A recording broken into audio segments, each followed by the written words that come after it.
This RealAg Radio podcast is brought to you by Economics. Everyone has questions about their farm. From general inquiries to in-depth fertilizer questions, find straightforward answers at nutrien-economics.com. It's time for RealAg Radio on Rural Radio Channel 147 on Sirius XM.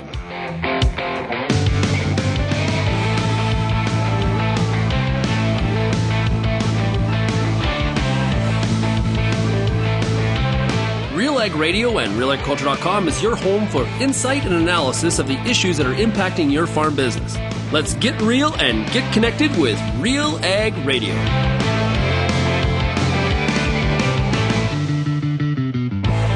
Hello and welcome to RealAg Radio here on Rural Radio Channel 147. I am your host, Lyndsey Smith, and I have a voice back. So thank you so much for sticking with me last week. I know it probably didn't sound great. I promise you it didn't feel great either. But here we are, we're healed up, we're ready to roll, and today's show, super exciting. I've got a snippet from last night's episode of The Agronomists with Tom Wolfe and deConinck Smith talking about spot spraying technology, the economics of it, where it works, where it doesn't, and just what these machines are capable of. Super cool. So stick around for that. There is so much happening in the political sphere. We've got to tackle some of that too. So we've got a strike in the St. Lawrence Seaway. So I've got Todd Lewis with CFA joining me to have that discussion of what's going on. I've also got Kelvin Heppner has a interview with Dave Carey with the Canadian Canola Growers Association talking about Bill C-234. This is, of course, the bill that would exempt barn heating and cooling as well as grain drying on farm from the carbon tax. And oh my goodness, the drama. There is a very real possibility that this bill dies, or rather gets stranded and then dies when an election is called or a parliament is prorogued. And I do not think that this is at all the outcome that anyone who was lobbying on behalf of this exemption, on behalf of this bill, ever thought was going to happen. But the Senate has kicked up a fuss, and Kelvin and Dave will break that all down for us later in the show. And then I've also going to throw in a little farm management for you. I've also got a conversation with Stuart Person from MNP to talk about cash versus accrual accounting. And I will warn you, I did record that on Friday, so my voice is still a bit rough in that one. So I apologize. Send me halls. Thank you. Okay. Before we start the show, though, I have to share this story. And I am just so thankful for this community of RealAg Radio and the reach that we have throughout the U.S., throughout Canada, and the way we're all connected. But if you're a typical Canadian like I am, we joke about how when you meet an American, they'll be like, oh, my Uncle Bob lives in Toronto. Do you know him? And we laugh and ha ha ha. Yes, of course we do. You know, because apparently 40 million people really is a drop in the bucket when you think about the U.S. So, but here's what happened. Last week, a whole bunch of Canadians were in the U.S. for some dairy meetings. And a good friend of mine, Dr. Kelly Barrett, she's a veterinary, a fantastic leader in animal health and welfare. She was down in the States, and a Texan came up to her and was chatting. And when he heard she was from Canada, he said, do you know Sean Haney and Lyndsey Smith of RealAg Radio? Because that's my connection to Canada.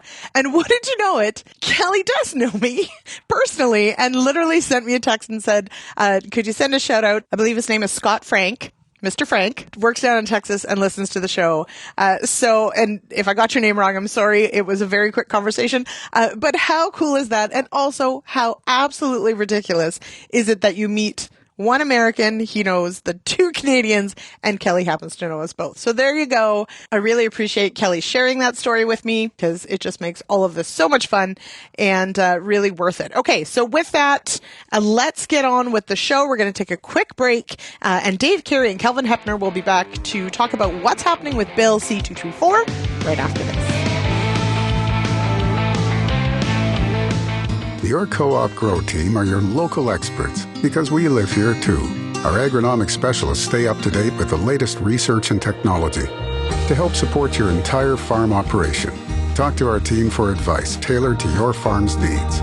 We have recommendations to help you optimize your crop yield and quality while enhancing the health of your land. Co-op, we're all growing together. Here for your farm, here for your family. Learn more at coop.crs/farm. Peter Johnson at WheatPete, RealAgriculture.com. I'm the host of The Word, and I love doing The Word. I love the questions. I love the challenges. I love having to apply agronomics to all over the globe and areas outside of my normal jurisdiction. Also, I love the feedback the most, where growers challenge me, tell me about their plot results, help me to learn. The Word, absolutely the best part of my day.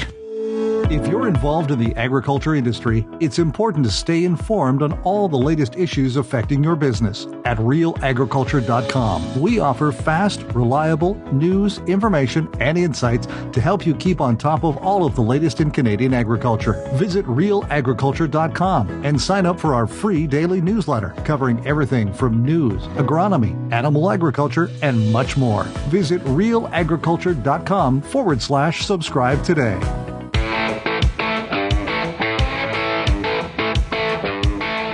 Welcome back to RealAg Radio here on Rural Radio Channel 147. I am your host, Lyndsey Smith, and as promised, I've got with me now Kelvin Heppner and Dave Carey. It is time to unpack what in the heck is going on with Bill C-234 in the Senate.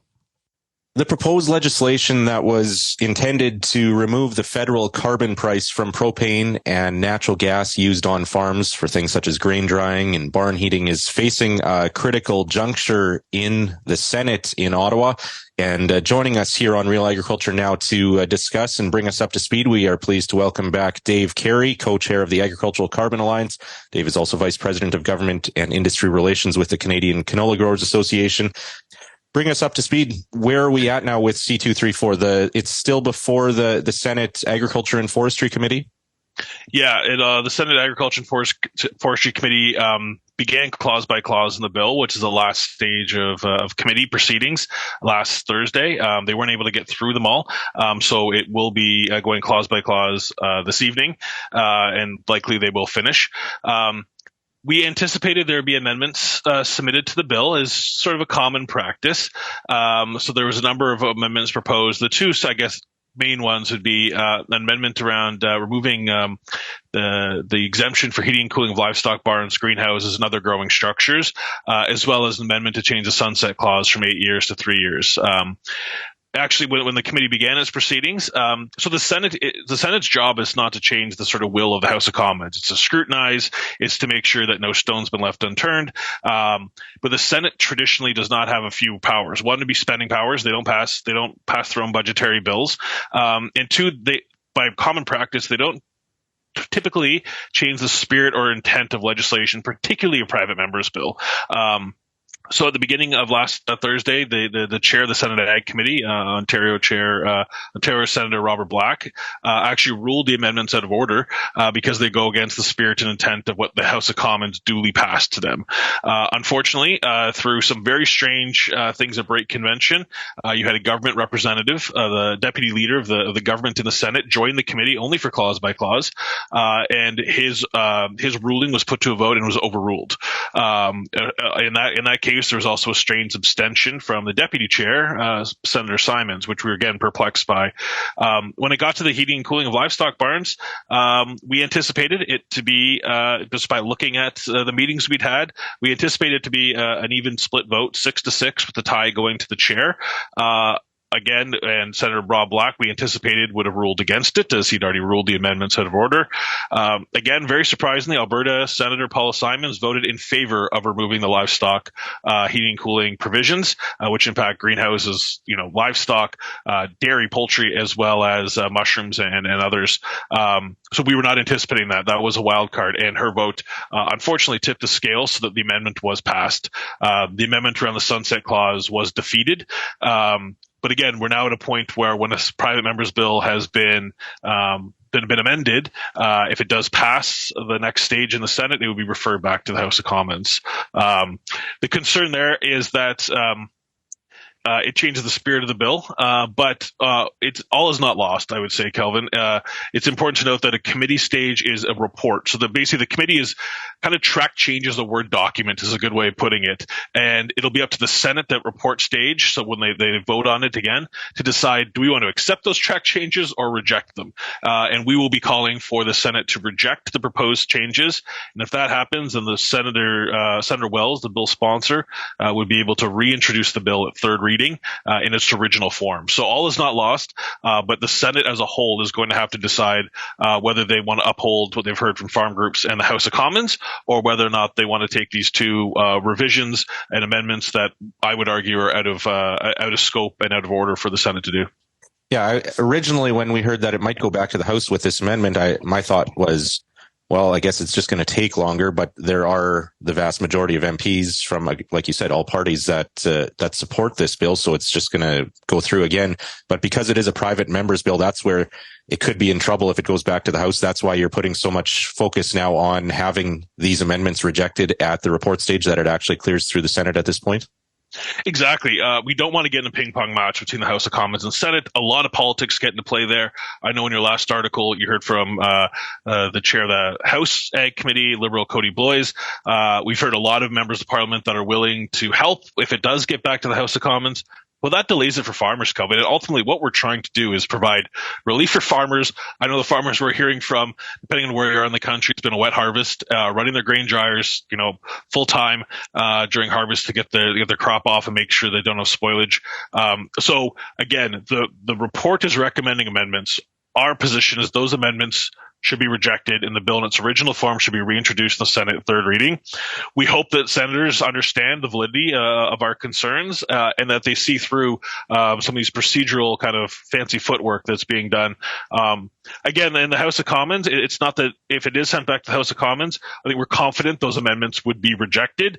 It just becomes a procedural nightmare because you're dealing with government business, you're dealing with the Christmas holidays coming up, and times that the House is not sitting.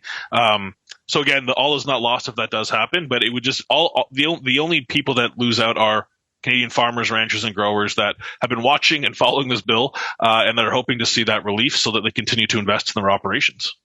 So what do you see when Senator Black, as the chair of the Ag Committee, brings this report back to the Senate and the Senate as a whole has to vote on it?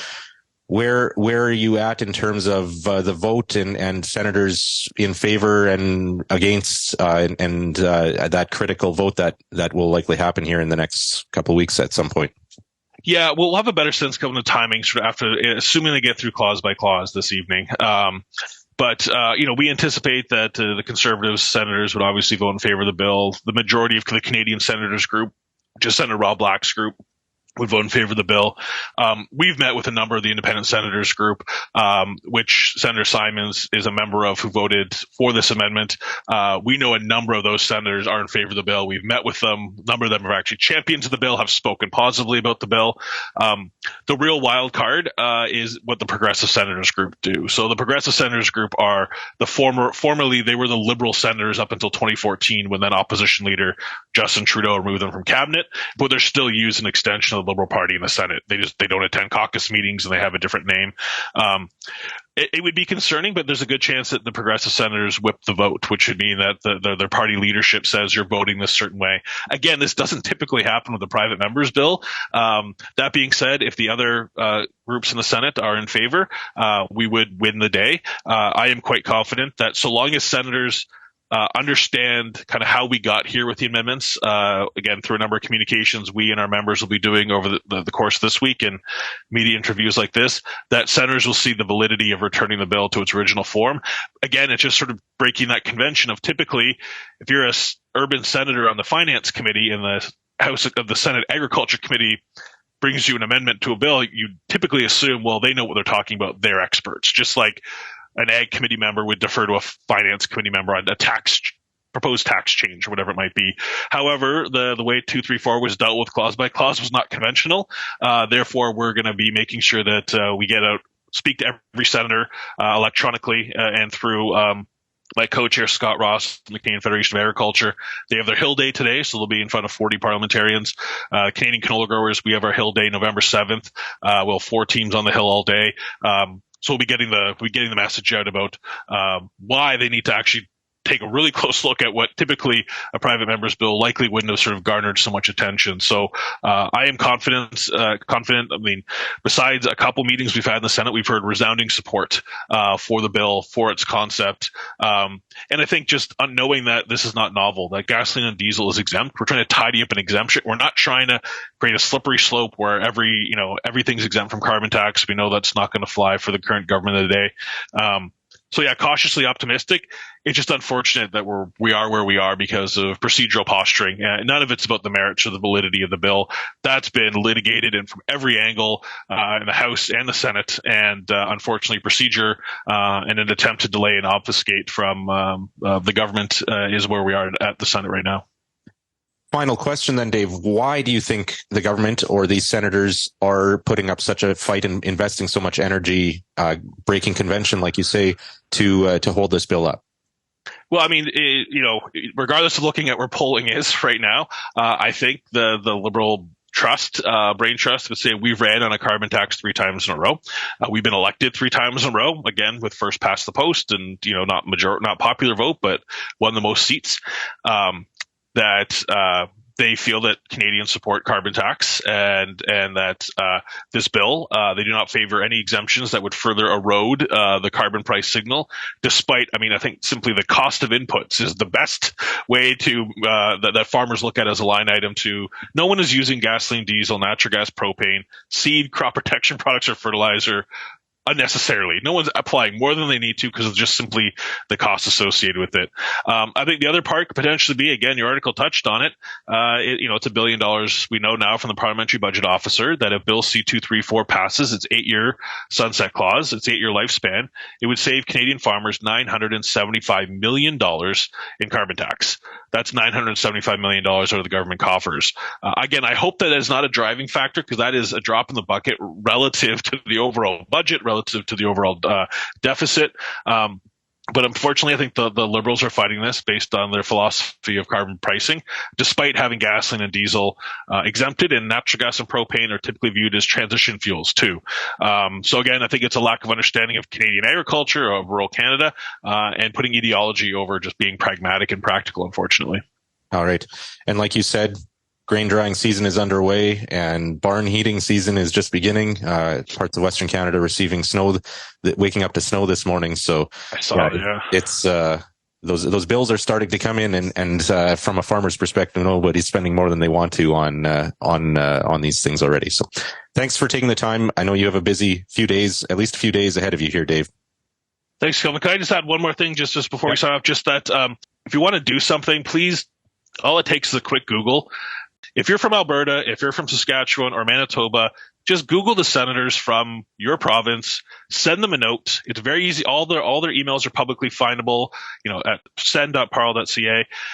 I would just encourage, if you're concerned about this dying at the report stage, if you're concerned about not receiving the relief that we've been working on for the last 2 years, write to your senators, your provincial senators, and just encourage them to take a sober second thought at this and look at the amendments besides the politics and procedure. So write to your senators from your home province and encourage them to stand against this. And again, we will hopefully have an easy vehicle for farmers to do that in the next couple of days. But in the meantime, please reach out. Let the Senate know. Pick up the phone if it's more convenient if you're in the combine, and call your senator. All their information is publicly available by Google on the parliamentary website. Have your voice known. Every voice is going to matter on this one. And just thanks for the time today, Kelvin, and for RealAg for keeping the pressure on this one. All right. We'll continue to follow it. Thank you, Dave. Thanks, Kelvin.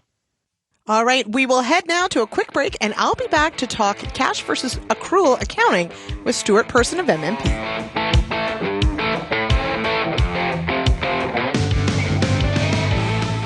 What's next for your fields? At Pioneer, delivering industry-leading genetics drives everything we do. From the scientists in the lab to our local teams with boots on the ground. We are determined to get there first. Developing top-performing products, proven in more growing conditions than ever before. Pioneer. What's next happens here.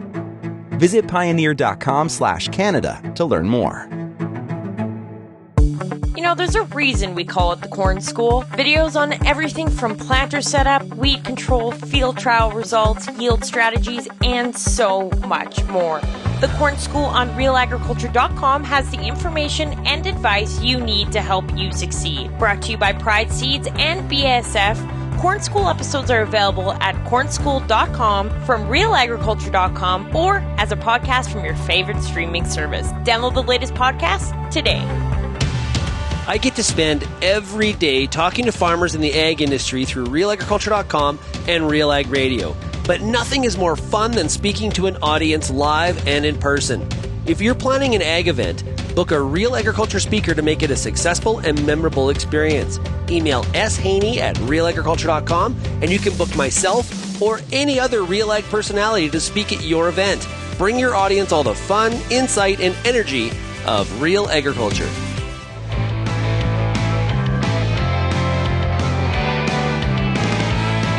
Welcome back to RealAg Radio here on Rural Radio Channel 147. I am your host, Lyndsey Smith, and this segment is brought to you by Co-op.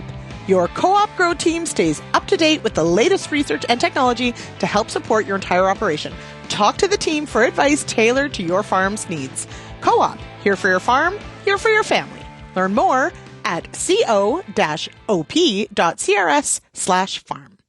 All right. Now, as I mentioned at the open, this discussion that you're going to hear with Stuart Person with MNP was recorded on late last week on Friday, when my voice was still not recovered, especially after a couple days of meeting with the RealAg team in Saskatoon. So I do apologize. I do sound pretty rough, but I tried to let Stuart talk as much as possible. But what we tackle is cash versus accrual. And if anybody does their farm books, or if anybody has somebody bugging them to keep their farm books up to date, this is an important discussion. Cash is, of course, sort of the way we all begin. It's still a part of how we do things, but accrual accounting, accrual management really does make a huge difference when you start to look at profitability and making sound financial decisions. So for that discussion, we go to Stuart Person of MNP. Thanks, Lyndsey. Great to be here. All right. Okay. So this question comes up every once in a while, and I think it's worth asking. I want to talk about cash accounting versus accrual accounting, and talk about why we might do one or the other, and how to transition potentially to accrual accounting. But I want to start with, what do we mean by cash accounting? What do we mean by accrual accounting? Okay. Well, I mean, basically, I would say traditionally a lot of the ag industry has gravitated towards cash accounting because, as far as the Income Tax Act is concerned, that is how we report our income for tax purposes. So if you look at it, if you were a grain farmer, for example, you would only report income when you actually sell the grain. And you would only record an expense when you actually pay for that expense. The accrual accounting is a little different.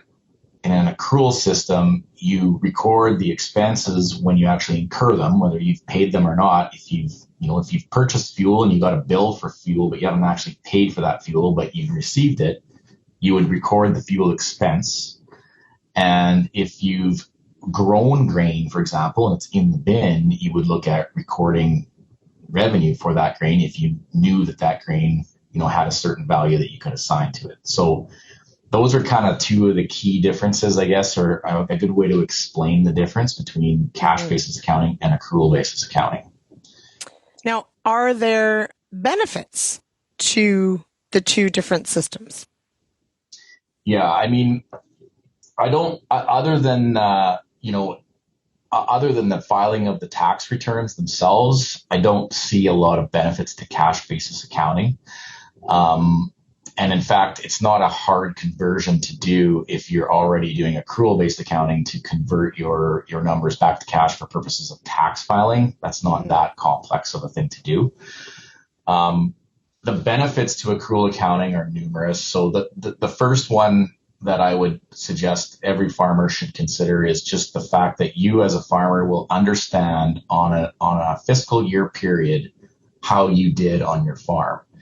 And if you look at, again, if we go back to grains and oilseeds farms, for example, you're going to be in a situation in 2023 here. You probably were still paying some bills this year that were from 2022. You definitely were selling some grain that was related to 2022. Then you went out and you grew the crop for 2023, paid some bills for that year.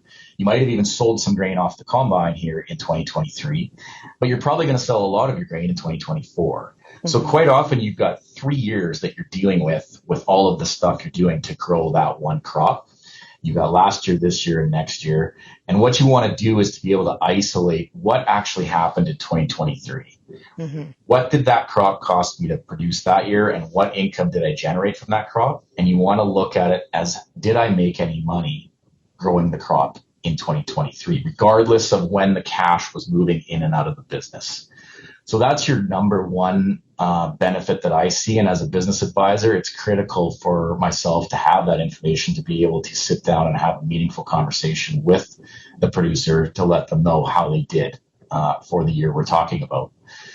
The other key benefit that I would point out is when it comes to thinking about your risk management planning and looking at programming, whether it's crop insurance, agri stability, or whatnot, you need to have a strong understanding of accrual accounting so that you can understand what it is you're insuring, the expenses you're insuring in the appropriate year, and how that insurance is going to work in that specific fiscal year to cover your cost of growing that crop. So I think the cash basis accounting itself, if it's being utilized by some producers, adds more confusion to the producers and their ability to understand risk management planning if they're using cash basis accounting versus accrual. Once you better understand accrual, then things like agri stability and other programs become a lot more clear in your eyes. So now, then I sort of look at it certainly on a cash basis. It really doesn't give you the full picture of profitability per se of a certain enterprise or of the year, because as you said, in at any given point, you might be dealing with, production and bills from up to 3 years. And realistically, what is in your bank account at this moment is not the truest reflection of how your business is doing necessarily. Why, though, do you think there is, when people are moving towards accrual accounting, what do you think one of the biggest hurdles is to doing so? Well, I mean, I think there's a couple of hurdles. First and foremost, it is a little more work to be able to do accrual accounting. So if you're trying to do your own record keeping, it's going to take you longer to do that. If you're hiring somebody to do it, it's going to cost you a little more money to be able to have those accrual records. So I think that's probably one of the main hurdles that people would look at is this going to be more costly for me, or is this going to take more of my time? And then, in order to have the proper information available to do accrual accounting, you need to track a little more information, right? So you need to be going out and counting your inventory on a regular basis, at least once a year at year end, if not more. You need to, be kind of adding up those bills that are piling up that you haven't dealt with yet and recording those as payables. You need to record your prepaids as an asset versus an expense, for example, for accounting purposes. So, things like that, I think it's just a little more work. And that might turn off some people. And it's also, from an accounting point of view, I guess, I would admit that it's a little more, I wouldn't call it complicated, but it's definitely not as easy as cash basis. Cash basis is very easy. You look at your bank account, you see the money going out, boom, there's an expense. You see money coming in, boom, there's income. So, you have that trigger point to record it in your books when you see it going through the bank. You don't have that same trigger point or convenient trigger point when you're doing accrual accounting. You need to look at other sources for the information. Mm-hmm. Now, but at the same time, it's also not required that you necessarily have some fancy software to do this, though, either. No, I mean, you can do accrual accounting in Microsoft Excel if you want to. You could do it on a ledger, I guess, if you really wanted to as well. I don't know how many people are still using manual record keeping, but I do come across it from time to time. Mm-hmm. But, you know, the software systems that are out there as well, you still need to have some understanding of what you're trying to accomplish, whether you're doing it on the cash basis or accrual in order to make those spit out the information you'd like. So, you know, I wouldn't say they necessarily do it all for you, but they are getting better. They're definitely improving them. You know, every time they come up with a new version, they do improve it a little more. And especially with some of the new cloud-based systems and some of the optical character recognition softwares that are out there that are just, you know, scanning your invoice into the system and doing some of the recording for you. They're getting better and better at being able to provide you both with a good set of accrual books and cash books if you need those cash books for your tax filing. And there's, I mean, often, you know, these software have great reporting features. There's different sorts of reports that you can pull from them but to your point, you've got to put the information in order to get it back out in a more usable form, which is maybe the hang up for some. Yeah, exactly. So now, and this may sound like a very sort of, you know, basic discussion. And yes, to a point it is. But, you know, to your point, there is, I think, still many farms that maybe haven't adopted, you know, moving to software, let's say, or fully embracing an accrual system or fully understanding why you do it. Just like, you know, we saw during COVID that there were a lot of people that didn't necessarily run a business bank account. They were doing everything out of their personal account. So let's face it, you know, as an independent business person, things can get murky between personal and business and those sorts of things. So I guess that I'll end with, you know, what would be the best starting point? So if someone was right now strictly using cash and wanted to move to accrual and perhaps start using software, what would be your best piece of advice to sort of move towards that? Yeah, I mean, I think, you know, there's probably some information you can find on the internet and places like that if you Google around. Farm Management Canada has been running some sessions on financial literacy that I think would be extremely valuable for people to take a look at, joining one of those to get some more information. And outside of that, you know, reach out to your accountant and advisor if you have one.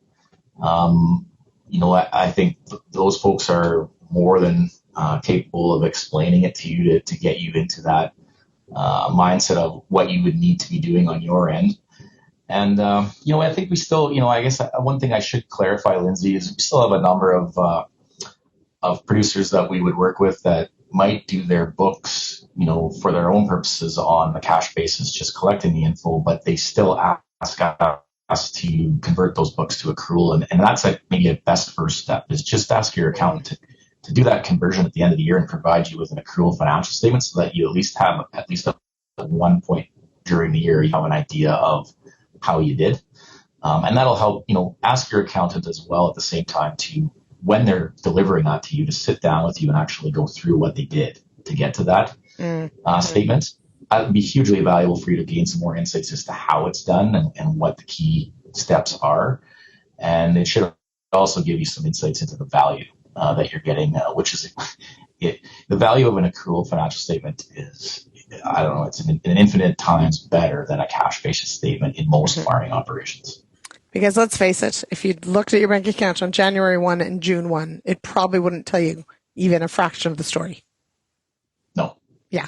All right. Well, we'll leave it there for now. Great advice, Stuart. Thank you so much for joining me on the show today. All right. Thanks, Lyndsey. Have a great day. I'll be back with more RealAg Radio right after this.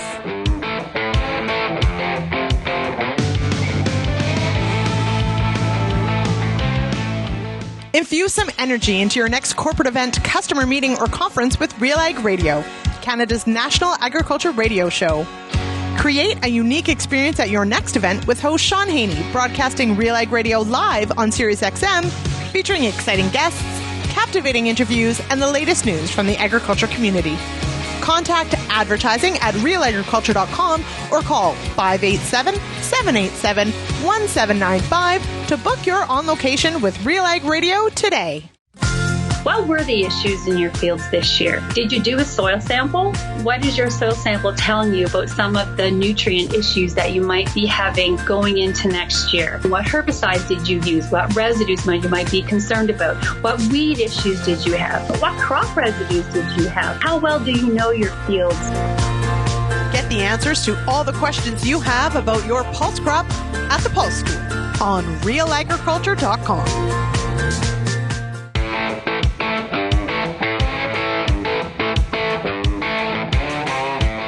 Welcome back to RealAg Radio. I am your host, Lyndsey Smith. In case you missed it, there happens to be a work stoppage happening in the St. Lawrence Seaway from Montreal to Lake Erie. Right now, there are several boats waiting to enter, although apparently the Seaway has been cleared. And this is a union strike over wages. Of course, the Seaway is pretty darn important for agriculture products to move out, but also to come in to Canada. To discuss what's going on and how this might impact agriculture, I've got Todd Lewis. He's the first vice president of the Canadian Federation of Agriculture, and we join him in the Toronto airport. Okay, and joining me now on the line, it's Todd Lewis. He's first vice president of the Canadian Federation of Agriculture and farmer from Saskatchewan. Todd, how are you doing? Pretty good today. I'm just on my way to Ottawa. We're having a lobby day tomorrow on the Hill, and then CFA board meetings this week. So it's a travel day today. Yes, that's a busy week already. Well, and there is no shortage of things to talk about, that's for sure. One of the things, though, that we are going to talk about today is the ongoing work stoppage along the St. Lawrence Seaway. So right now, as of recording, Montreal to Lake Erie is shut down. From your perspective, Todd, just how impactful might this be for agriculture? Well, it's a busy time on the Seaway this time of year. Of course, lots of product has to be moved out as well as moved in before freeze up. And as far as exports go of products, it's not only grains out of eastern Canada. The lakehead at Thunder Bay has been busier since the Black Sea shipping situation with the war in the Ukraine and so on. We've seen more movement through the eastern Canadian ports of western Canadian grain, and of course eastern Canadian grain and other produce such as fruits and vegetables are also moved through those ports. So it's always important to remember it's when you're talking about grain and fruit and vegetables, that's people's food, and it's important for not only Canadian customers and Canadian farmers, but really our international customers as well, and continue our good reputation as a viable and reliable shipper. And so when we see these work stoppages, it brings into question, how reliable Canada is as a supplier to the world market. Mm-hmm. So I was doing some reading on this, and $16.7 billion flows through the Seaway. Half of that, roughly, is grain and iron ore. So grain, of course, would be broken down in a few different, but it is as much as we talk about the West and we talk about the West Coast being a huge mover of grain, which it is. There's still quite a bit that moves through this corridor. Now, of course, there's also things that come back this way. We've got potentially fertilizer coming in, different products coming in. What are you hearing as some of the biggest concerns from the agriculture industry as to how this work stoppage may impact things? Well, only 70% of the fertilizer that's brought into eastern Canada is brought in during the fall. Warehouses are empty, farmyards are empty of fertilizer, and this is the time of year where fertilizer is brought in to fill warehouses and also on farm storage. And it's a compressed shipping season this time of year. The winter is coming, and the Seaway shuts down. So it's important that this fertilizer is brought in now, and if it comes in later, that'll be in the spring, and we may end up in the situations where farmers don't have the product on hand in a timely fashion in the spring, and we'll see delays in seeding. So it's a time period that's very important for not only shipping a product but also bringing in product in.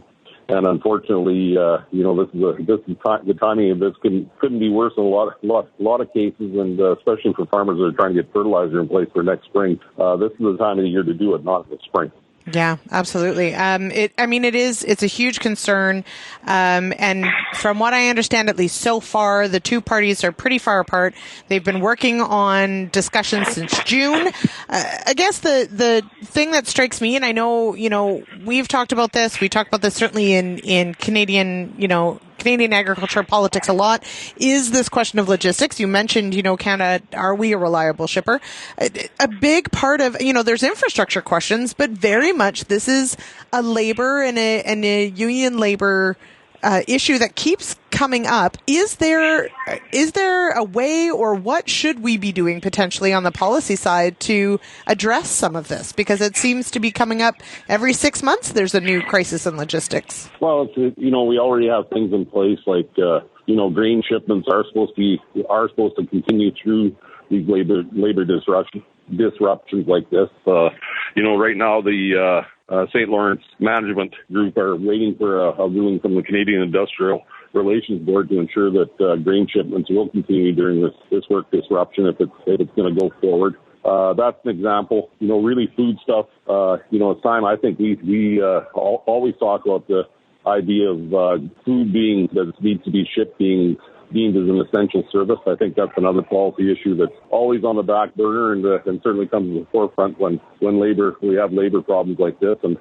And it's just such a time in history right now where food security is so very important. And when these labor disruptions occur, it really brings into question again can Canada be a reliable supplier? And certainly for the farmers and producers, it's a very difficult time because in a lot of cases they don't get paid until the grain is loaded into an export position, and that's when the payday is for the farmers. So it couldn't be a worse time for them either. There's small bills to pay and trying to get capital in place and inputs in place for next spring. So it's just terrible timing. And once again, I think when we see these labor disruptions, we're going to have to start looking at longer term policies that really exclude food from being disrupted, food and food products from being disrupted in their shipping during these labor disputes.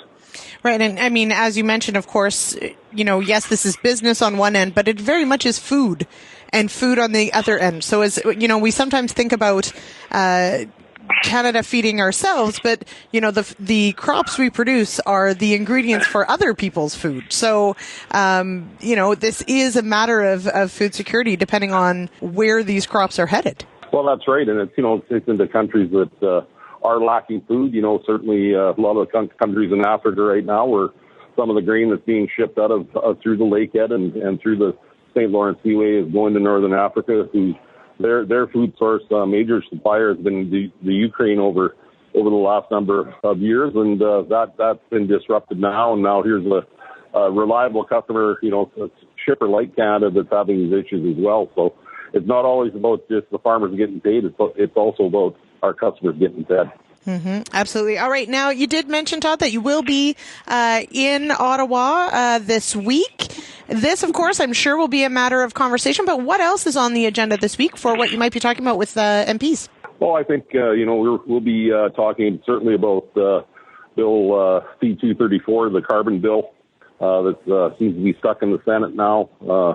I believe tomorrow it's going to go back to committee, and certainly, we want to see that bill move through the Senate and get passed into law. It has been passed within the House of Commons, a private member's bill that has gotten us to this stage. So certainly lots of talk around that with the Senate and senators this week. I think some other issues that are, on the table are the Canadian Grain Commission, the review process. Is the Grain Act review, is that process going to go through, within this mandate for this government?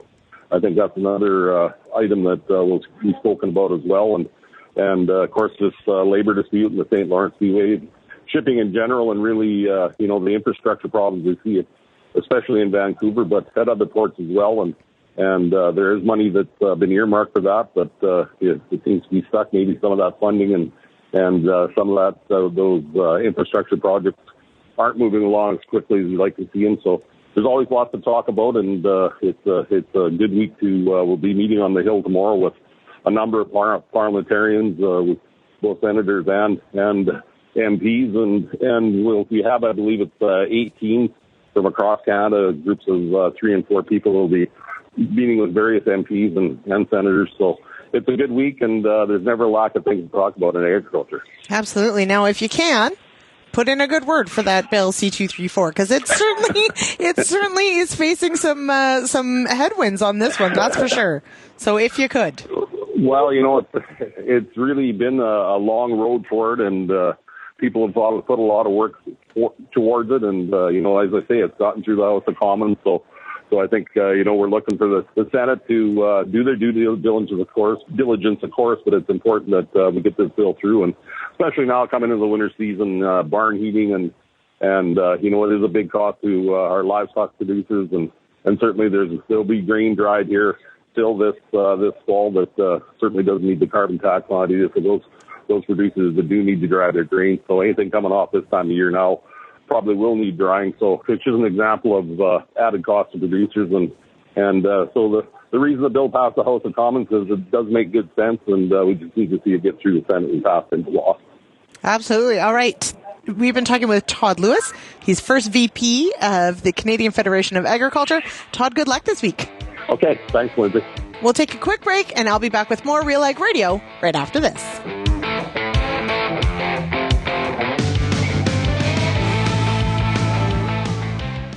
What's next for your fields?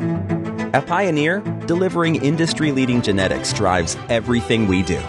From the scientists in the lab to our local teams with boots on the ground, we are determined to get there first. Developing top-performing products, proven in more growing conditions than ever before. Pioneer. What's next happens here. Visit pioneer.com/Canada to learn more.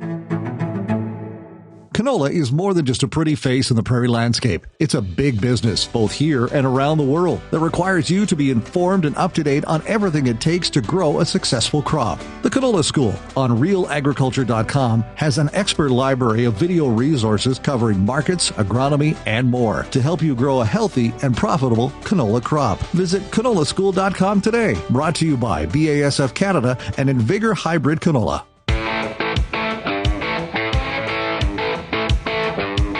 Welcome back to RealAg Radio. I am your host, Lyndsey Smith, and this segment is brought to you by Ag Expert, software for field and finance. It's not a hunch when it's backed up by facts. Uncover your facts at agexpert.ca/farmwithfacts.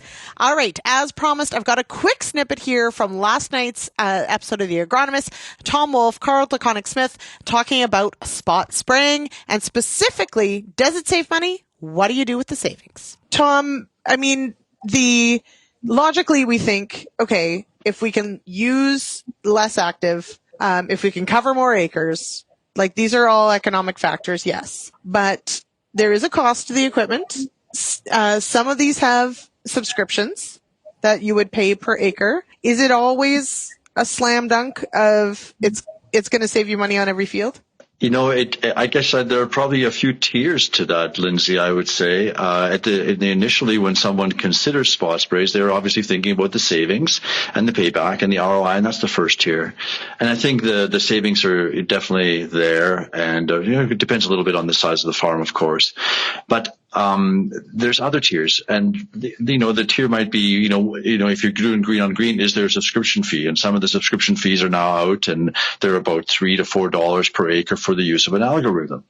So then if, for example, you're using a product, maybe it's a generic product, that's relatively cheap. If it costs $4 or $5 per acre, is it worth spot spraying it at all? Or is broadcast better because then you have no risk of a miss, for example, and needing to respray?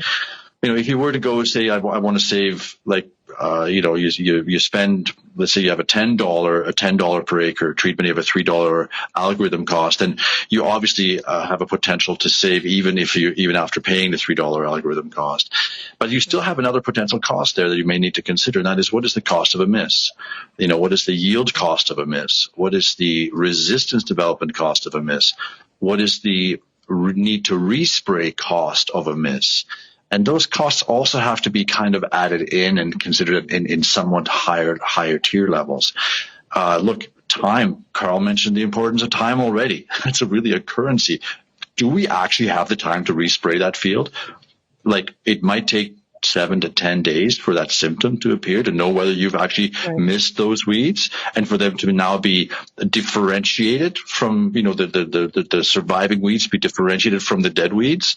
Do you have that time? Is it too late? Has a yield loss occurred, or can you still get in the field at that time? Are you busy doing other things? There are some costs that we do have to consider. Another level that I'd like to pose, though, is what do we do with the savings? Do we put that in our pocket, pay for the equipment, or is that an investment in our land, in our future? Do we invest those savings in studying alternatives to herbicides? Do we invest those savings in more expensive tank mixes that prolong the utility of the herbicide system that we're currently employing? Let's think about those terms as well. I don't think we should just put the money in the bank. I think we ought to maybe reinvest it into our systems. Mm-hmm. Carl, is that your plan, or are you going to Cabo with your savings?